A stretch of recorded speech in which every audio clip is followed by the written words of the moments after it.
आप सभी का स्वागत है हमारे YouTube चैनल आयत खान मैथ स्टडी पर। जैसा आप सभी लोग जानते हैं कि हमने जो नवोदय क्लास की हमारी जो नवोदय क्लास की चल रही है ना कक्षा, उसमें आपको मैंने 3 वीडियो प्रोवाइड करवा दी है। ठीक है, आज हमारी चौथी वीडियो है और इस चौथी वीडियो में हम कुछ देखते हैं इम्पोर्टेंट क्वेश्चन। और वो कौन से इम्पोर्टेंट क्वेश्चन है चलते हैं। देखो, जिससे क्वेश्चन हमारा पहला लिखा दिया गया है वह छोटी से छोटी सम संख्या बताइए जिसका निर्माण 0, 1, 2 तथा 3 से हुआ हो। अब हमें इन संख्याओं से मिला करके वह छोटी से छोटी सम संख्या बनानी है। क्या बनानी है? छोटी से छोटी सम संख्या बनानी है। और वो छोटी से छोटी सम संख्या कौन सी होगी?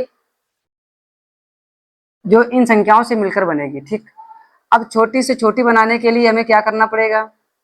जानते हो इसको कैसे हल करेंगे हम?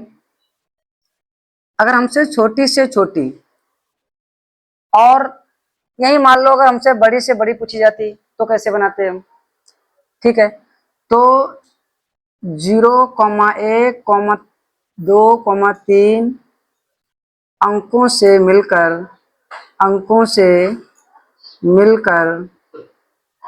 मिलकर बनने वाली छोटी से छोटी संख्या, छोटी से छोटी संख्या। अब देखो कैसे निकालेंगे। अगर छोटी से छोटी हमसे पूछा गया, क्या पूछा गया? अगर छोटी से छोटी पूछा गया है तो हम क्या करेंगे? छोटी से स्टार्ट करेंगे। जो नंबर हमारा जो सब स्मॉलेस्ट होगा, छोटा होगा, उस नंबर से हम क्या करेंगे? स्टार्ट करेंगे लिखना। लेकिन अगर छोटा देखा जाए तो सबसे छोटा तो हमारा 0 है। क्या है? सबसे 0 है। अगर किसी भी संख्या में यदि हम 0 को आगे रखते हैं, किसी भी संख्या के आगे यदि हम 0 आगे रखते हैं तो वो संख्या का मान 0 नहीं माना जाएगा, वो मान 0 खत्म कर देगा उसका। तो 0 को ना रख करके उसके बाद जो छोटी संख्या आएगी, बड़ी आएगी, इससे बड़ी, उसको आगे रखेंगे। क्या करेंगे? उसको हम आगे रखेंगे। यदि अगर 0 को आगे रख देंगे हम, 0 संख्या हमारी सबसे छोटी है, लेकिन बात यह है कि अगर 0 को हम आगे रखते हैं तो इसका मान खत्म हो जाएगा, इसका मान नहीं माना जाएगा 0 का फिर। ठीक है, और इसके बाद 1, 0। अब इसके बाद में देखा जाएगा कि 2 आता है और फिर 3 आता है। लेकिन बात ये कहा गया उसमें है कि सम संख्या बनानी है। कैसी बनानी है? सम संख्या बनानी है। तो सम बनाने के लिए क्या करेंगे हम? 2 को क्या करेंगे? पीछे कर देंगे और 3 को आगे कर देंगे। ये संख्या हमारी ऐसे छोटी से छोटी संख्या है और इन अंकों से मिलकर संख्या बनी है। जो कैसी संख्या हमारी है? ये सम है। कैसी है? सम है। अगर यहीं से आपसे पूछा जाता कि वह छोटी से छोटी संख्या बताइए, केवल क्या करते? अब छोटी से छोटी संख्या पूछते केवल, तो छोटी से छोटी संख्या हमारी क्या बन जाती? 1, 0, 2, 3। ये हमारी छोटी से छोटी बन जाती है। ठीक है, क्या बन जाती? छोटी से छोटी संख्या बन जाती है। ठीक है, समझ में आ गया? चलो, अगर यहीं पर आपसे अगर पूछा जाता कि बड़ी से बड़ी बताइएगा, मान लो कुछ जिससे कहा जाए कि 0, 1, 2, 3 अंकों से से मिलकर बनने वाली बड़ी से बड़ी संख्या, बनने वाली बड़ी से बड़ी सम संख्या बताइए। सम संख्या बताइए। तो क्या होता है जानते हो? तो अब बड़ी से बड़ी संख्या बनने वाली क्या होती है हमारी? अब बड़ी से पूछा जाएगा तो फिर हम बड़ी से स्टार्ट करेंगे। क्या करेंगे? वो जो नंबर हमारा सबसे बड़ा होगा उसी नंबर से हम स्टार्ट करेंगे। क्या करेंगे? उसी नंबर से स्टार्ट करेंगे। मानिए सबसे बड़ा कौन सा नंबर होगा हमारा? 3। 3 के बाद स्मार्ट जो इससे छोटा होगा वो कौन सा होगा? 2। 2 के बाद में क्या आएगा? 1। 1 के बाद में क्या आएगा? 0। तो ये संख्या हमारी क्या हो जाएगी? ये संख्या हमारी जो ये अंक दिए गए हैं, ये 0, 1, 2, 3 इन अंकों से मिलकर बनने वाली बड़ी से बड़ी वो सम संख्या होगी। क्या होगी? बड़ी से बड़ी सम संख्या होगी। ठीक है, बात समझ में आ गया? चलो ठीक है, नोट करो इसको।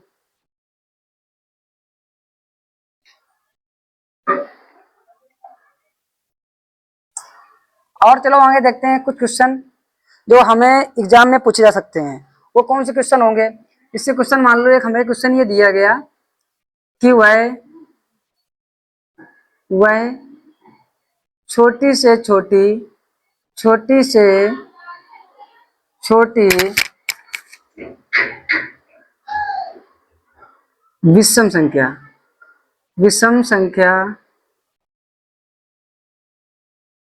बताइए, विषम संख्या बताइए जो 0,1,2 और 3 अंकों से मिलकर बनी हो, अंकों से मिलकर बनी।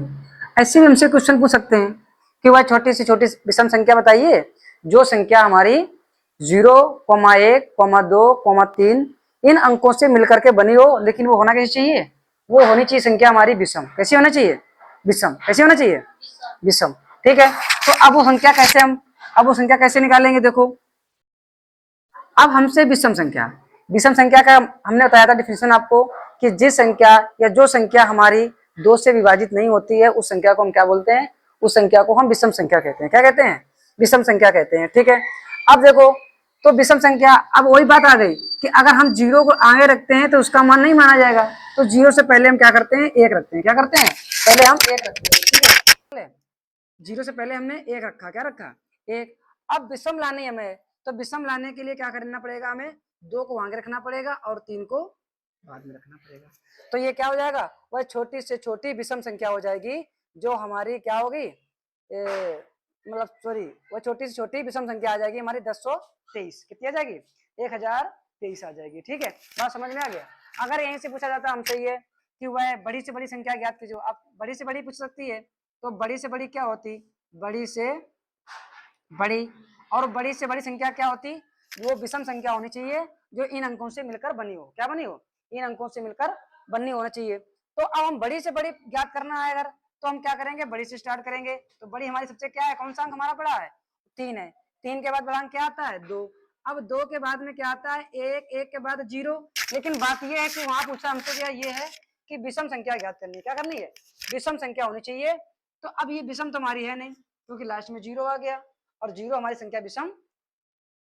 अब विषम क्या, अगर ये संख्या पूरी टोटल जो 3210 लिखा है, ये संख्या हमारी विषम संख्या नहीं है। क्या नहीं है, विषम संख्या नहीं है। तो हम क्या करना पड़ेगा, 0 को हमें आगे रखना पड़ेगा और 1 को पीछे रखना पड़ेगा। ठीक है, तो बात समझ में आ गई।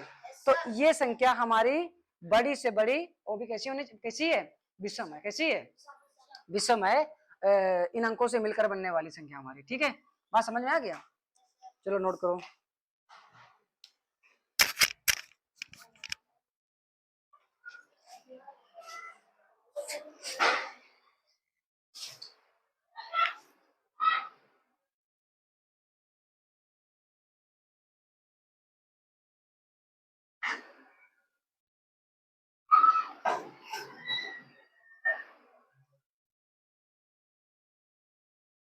अब देखो अगला क्वेश्चन देखते हैं। हमसे पूछा सकता है क्वेश्चन ये अगला कि वह बड़ी से बड़ी या छोटी से छोटी, बड़ी से बड़ी, वह बड़ी से बड़ी संख्या ज्ञात कीजिए, संख्या ज्ञात कीजिए, वह बड़ी से बड़ी संख्या ज्ञात कीजिए जो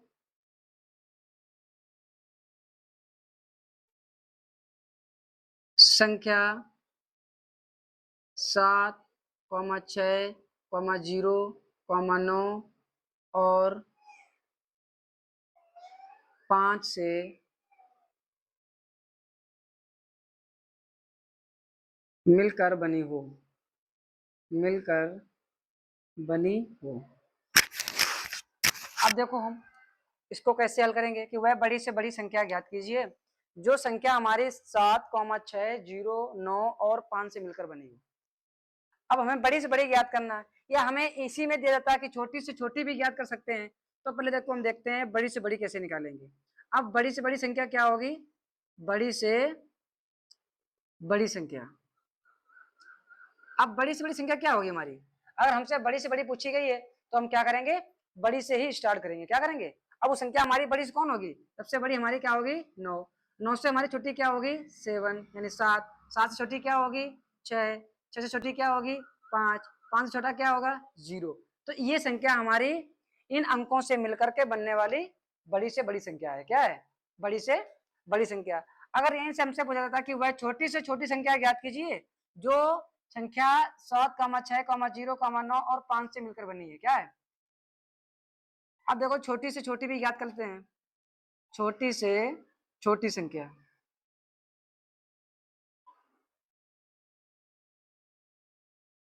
अब छोटी से छोटी संख्या कैसे याद करेंगे? अब छोटी से छोटी पूछेगी तो हम क्या कर देंगे? इसका उल्टा कर देंगे, हम छोटी से ही स्टार्ट करेंगे। लेकिन छोटी से स्टार्ट करने के लिए मतलब 0 पहले हमें आगे रखना पड़ेगा, तो हमारा मान 0 का खत्म हो जाएगा, वो मान नहीं माना जाएगा। क्योंकि किसी भी संख्या के आगे अगर हम 0 रखते हैं, क्या करते हैं? किसी भी संख्या के आगे 0 रखते हैं तो 0 का मान नहीं माना जाएगा। क्या होगा? उसका मान नहीं माना जाएगा। तो क्या करेंगे हम? इससे पहले इससे जो संख्या हमारी कुछ जस्ट बड़ी होगी, इन जो अंक दिए गए हैं इन अंकों में इससे जो संख्या हमारी बड़ी होगी उसको क्या कर देंगे? पहले हम आगे रख देंगे। ठीक है। इसके बाद जो संख्या रखी है 6, 7, 9, ये संख्या हमारी छोटी से छोटी होगी जो इन अंकों से मिलकर के बनने वाली संख्या।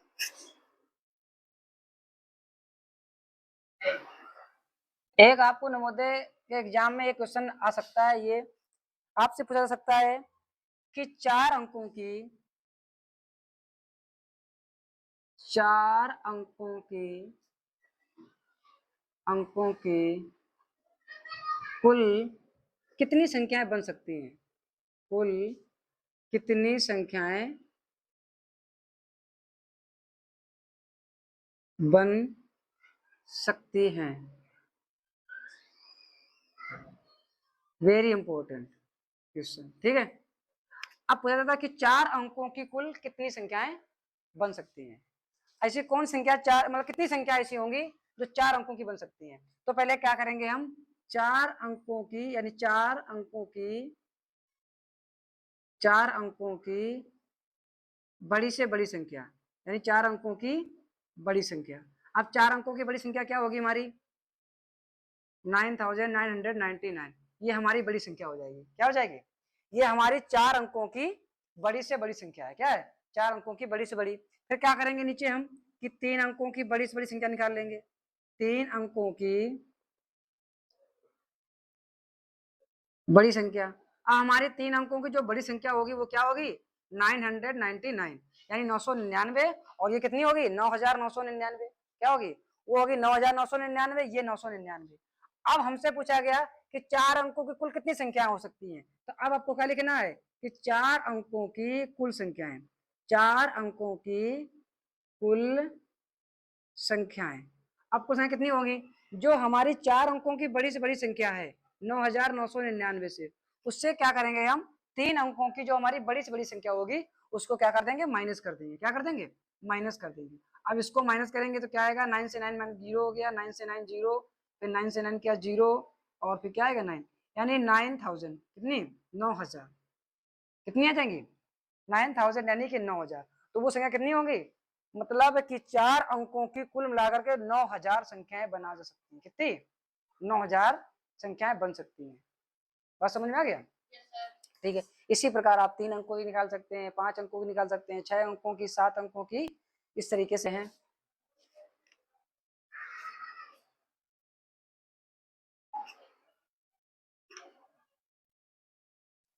एक क्वेश्चन देखो, इंपॉर्टेंट क्वेश्चन, और कौन सा एक है?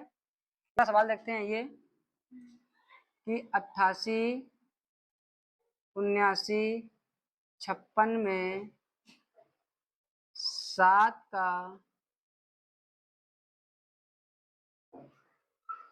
स्थानीय मान और जातीय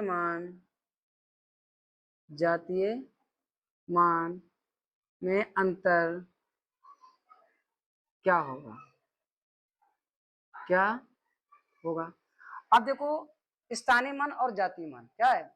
स्थानीय मान और जातीय मान, इन दोनों में अंतर पूछा गया। पहले हम क्या करेंगे देखो कि इस संख्या में 88, 79, 56 में पहले हमें क्या करना है? 7 का स्थानीय मान निकालना है। क्या है? 7 का स्थानीय मान। अब 7 का स्थानीय मान क्या होगा? 7 देखो, इकाई दशमलव सैकड़ा हजार यानी 1/10 100,000 पर है। किस पर है? 1000 पर है। ठीक है, कितना आ जाएगा ये? 7000। कितना आ जाएगा? 7000। यानी कि जो इसका स्थानीय मान होगा 7 का, तो 7 का स्थानीय मान कितना होगा? 7000। और जो जाति मान होगा, तो जाति मान ये है कि उसकी जात क्या है? इसकी जात, जाति मान वही रहता है जो नंबर है हमारा, जो संख्या दी गई है, तो जाति मान में वही नंबर रहेगा, वही संख्या रहेगी हमारी जाति मान में।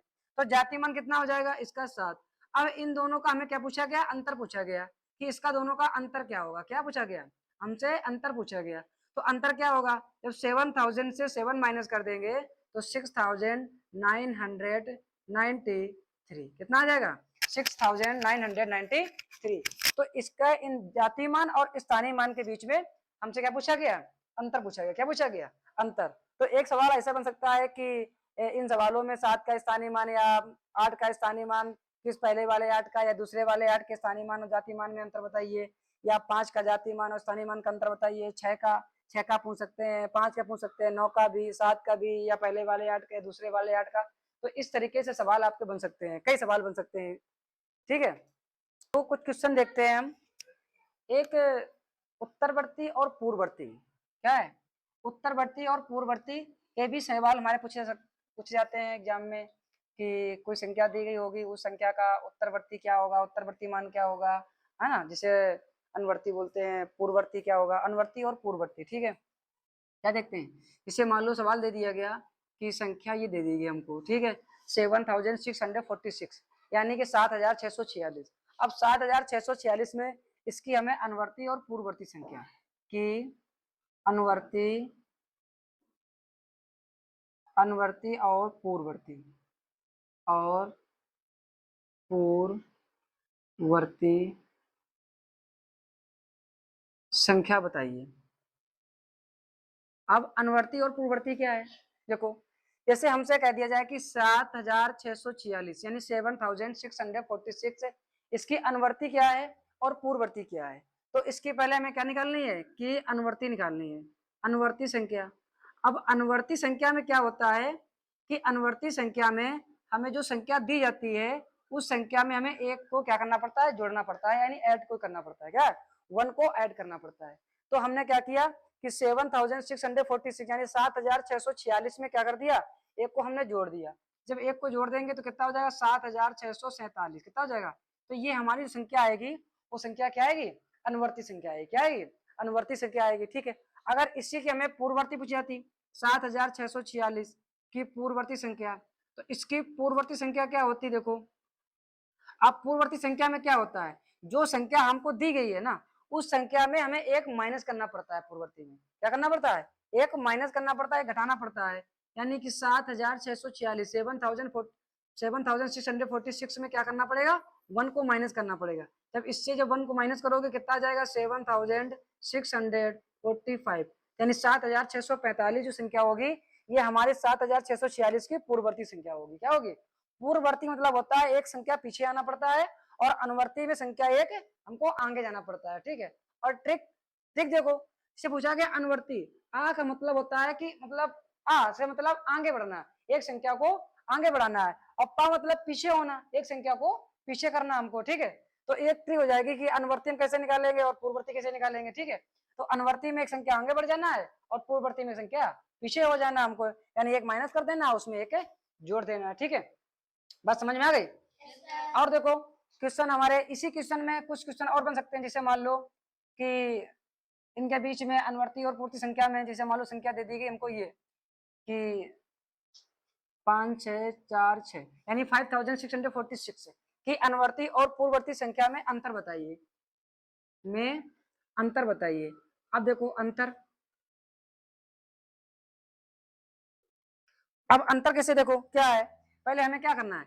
इसकी 5646 की हमें क्या निकालनी? पहले निकालनी है अनुवर्ती संख्या। अनुवर्ती संख्या, ठीक, कितनी आ जाएगी? 5646 प्लस 1 कितना आ जाएगा? 5647। ये आ जाएगी संख्या हमारी। क्या आ जाएगी? ये हमारी आ गई अनुवर्ती संख्या। अब इसी की पूर्ववर्ती संख्या क्या होगी,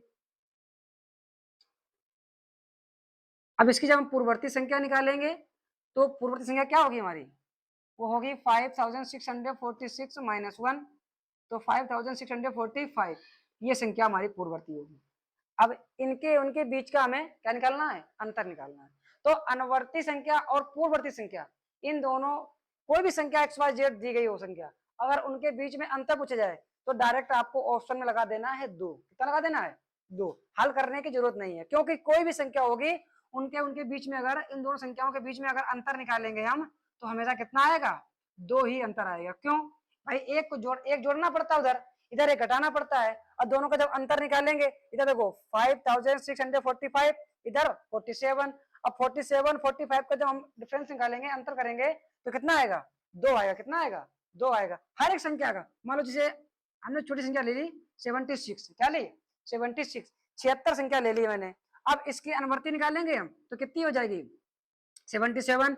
अब इसकी पूर्ववर्ती निकालेंगे कितनी हो जाएगी 75। इनके बीच अंतर कितना आएगा, 2 का अंतर आएगा। कितना आएगा, तो हर एक संख्या का जो डिफरेंस आएगा वो 2 आएगा। मतलब हर एक संख्या, किसी भी संख्या का, कोई भी संख्या दी चाहे बड़ी हो तो छोटी हो जाए, तो अगर उनका अनुवर्ती और पूर्ववर्ती के बीच में अंतर निकालना है आपको, तो आप डायरेक्ट जा करके जहां पर ऑप्शन में A नंबर ऑप्शन या B नंबर ऑप्शन में 2 दिया गया हो तो उस पर टिक कर देना है। क्या कर देना है, उसी पे आप बेखट के टिक कर देना है, क्योंकि उनके बीच का अंतर हमेशा 2 ही आएगा। कितना आएगा, 2 ही आएगा। बात समझ में आ गई। अब योगफल में, बात समझ में आ गई, योगफल में आपको क्या करना पड़ेगा, अलग टाइप का करना पड़ेगा, आपको जोड़ना पड़ेगा दो योगफल में। देखो योगफल कैसे निकालेंगे, मान लो इसी संख्या का आपको अगर योगफल पूछा जाए, क्या पूछा जाए कि अगर इनका इनके बीच में योगफल क्या होगा, क्या पूछा जाएगा, योगफल क्या होगा। चलो योगफल देखते हैं एक बार। योगफल आप कहिए अगर कि इस संख्या की अनुवर्ती और पूर्ववर्ती संख्या में योगफल क्या होगा, मतलब इसकी अनुवर्ती और पूर्ववर्ती संख्या में योगफल क्या होगा। तो पहले क्या करेंगे, इसकी हमें एक अनुवर्ती संख्या निकाल लेनी है, तो कितनी हो जाएगी 47। इसकी निकालेंगे कितनी हो जाएगी 45। अब इन दोनों को क्या करना, हमें योगफल ज्ञात करना। क्या करना है, योगफल। अब योगफल के लिए क्या करना पड़ेगा, हमको जोड़ना पड़ेगा इन दोनों को। तो योगफल कितना आ जाएगा इनका, देखो देखते हैं योगफल। योगफल कितना आ जाएगा, जोड़ देंगे 7 5 12, 6 4 8 1 9, 6 6 12, 5 5 10 1 11। कितना जाएगा 11,292। कितना जाएगा 11,292 आ जाएगी। ठीक है, बात समझ में आ गई।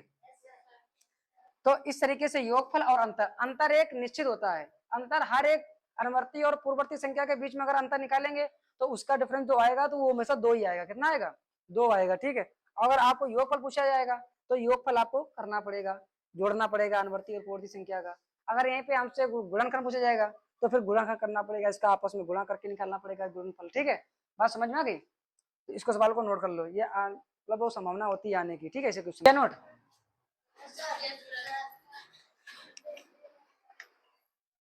देखो अब क्या करेंगे, एक क्वेश्चन और देखते हैं। ये इस चैप्टर का लास्ट क्वेश्चन क्या है, इस चैप्टर का हमारा लास्ट प्रश्न है, ये आखिरी क्वेश्चन है।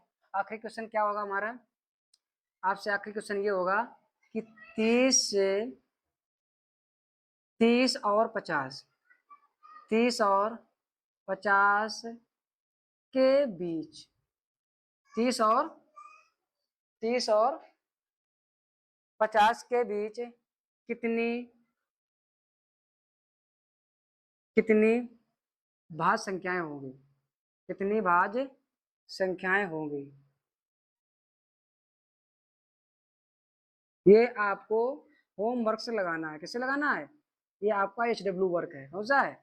ये क्वेश्चन आपको लगा के लाना है और आपको कल बताना है। ठीक है, आज के लिए इतना ही। हमारी क्लास अच्छी लगी हो तो आप क्लास को लाइक करिएगा, सब्सक्राइब करिएगा और आगे शेयर भी कीजिएगा। ठीक है, थैंक यू सो मच।